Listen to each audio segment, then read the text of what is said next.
బాబోయ్, నిన్ను ఆడించడం చాలా కష్టంరా. పిన్ని, వీడు మామూలుడు కాదు, పెద్దయ్యాక తెలివైనడు అవుతాడు. అవునా? అవును పిన్ని. సరే ఇవ్వు. రే ఇడి మెల్ల ఎండి చేయదురా. వెండి చేనా? వాడు నా దగ్గరకు వచ్చినప్పుడు మెల్ల ఏం లేదు పిన్ని. నోరుమి, ఉదయం వీడి మెల్ల చేనేసింది నేను. ఏం ఎరగడంలాగా మాట్లాడు మాకు. పిన్ని, అంటే నన్ను అనుమానిస్తున్నావా? నా తమ్ముడు మెల్లది నేను దొంగలిస్తానా? ఏమో ఎవరికి తెలుసు, కొనుక్కోటానికి లేక దొంగలిచ్చావేమో. వింత, వాడి గురించి తెలిసే మాట్లాడుతున్నావా? ఇన్ని రోజుల నుంచి నీ కొడుకు నాడిస్తున్నాడే, వాడికి నువ్వు ఇచ్చే ఇలువ ఇదేనా? దొంగల కూడా విలువ ఇవ్వాలా? నోర్ముయ్, ఇంకొక మాట మాట్లాడితే మర్యాద కొండదు. రే, ఆ చైన్ ఎక్కడ పడేసావురా? ఇప్పుడు నువ్వే చెప్పాలి, లేదంటే నా కొడుకుని మీ అమ్మ దొంగని ముద్రేస్తుంది.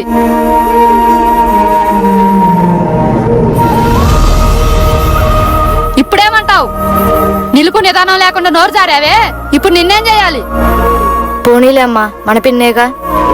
చూసావా, అది నా కొడుకు గొప్పతనం.